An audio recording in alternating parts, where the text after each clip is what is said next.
So this is the stem stitch, and as you can see I've used it for stems, but you can use it for so many different things in your embroidery.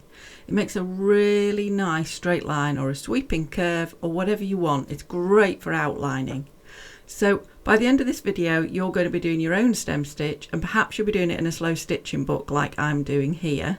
So if you're more interested in the slow stitching book, do check that out on the link above and in the description below.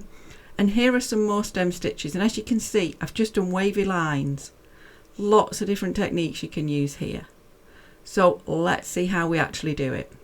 So you're going to need some embroidery thread, and it's up to you whether you use your embroidery thread as it is with all 6 strands or whether you'd like to break it apart.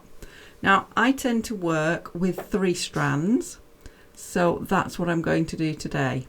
Now I've got my needle with quite a big eye, so I could use the whole embroidery thread.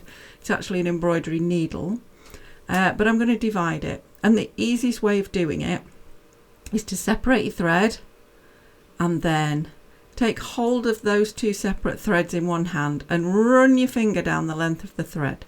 Now you hold the thread vertically to do this so that it can swing free. I can't do that because I won't be able to show you, but it works beautifully if you do that. And then you've got your length of 3, so just run your fingers down to make sure it's not too twisted and tangled, and then we're ready to go. So the first thing you need to do is thread your needle. Now you can wet the end of it and push it through, or you can fold it over the end tight and then push that through, and that's the way I tend to use. Excuse me.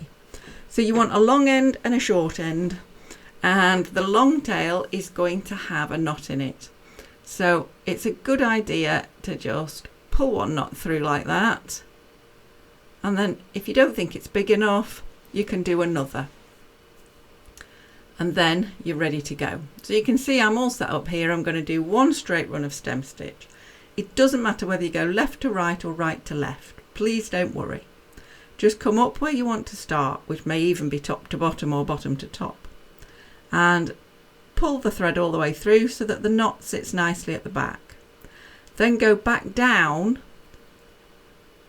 a little bit further along the length of the stitch that you want, but don't let the whole length pull through. I'm holding that loop down at the bottom and I'm coming back up halfway along that first stitch, and then I'm going to pull that loop down to the bottom again. My thread is always below, and then I'm going to go on the length I want and come back at the end of the last stitch.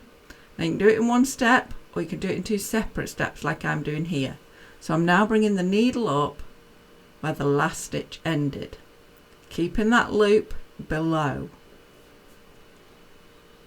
and then I'll go again, get my thread below, put my needle in and bring it back out at the end of the last stitch.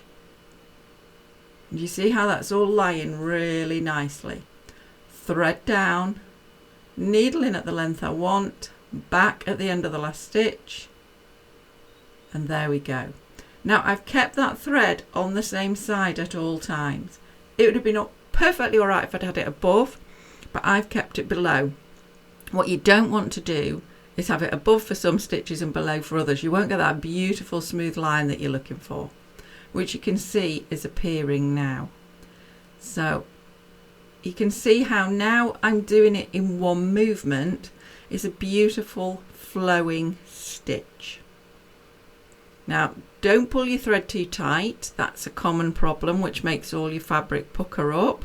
So just make sure your thread's sitting flat, but it's not trying to pull the fabric. Try to keep your stitches a similar length, but please don't worry about it. People get really hung up on this and perfection. That's not what we're about here. We're doing slow stitching, hand embroidery, enjoyment. So try and get them all the same length, but don't stress about it. You'll look at my videos and go, well, hers aren't perfect. No, they're not. And I'm quite happy with that. I really enjoy it.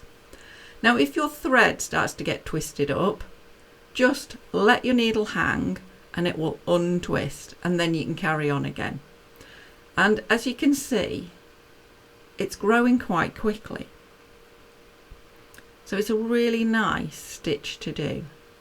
Now if you're enjoying this, I am doing a series of these stitches, so do keep an eye out for that. And if you subscribe to my channel, hopefully you'll get a notification and you will know that the next one is out.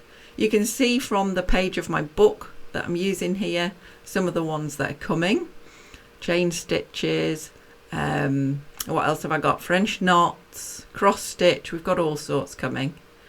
And I do like to do them in books. It's so relaxing. And I choose to do my books like this with separate pages and then put them together. Now you can see I'm coming to the end of my stitching and I'm just going to go down at the end. And that just finishes it off. I've got a beautiful row there. So now onto the back. I'm just going to go through the back of one of those stitches, do the same again, and I could just keep doing that over and again to secure it, but I will also go through my loop to form a little knot. I just find it's more secure. So there you go, you've completed your stem stitch, and I hope you're going to use it in your projects, and I hope you like the fact you can use it for stems but for lots of other things as well. And next time we're going to be doing chain stitch. Happy stitching!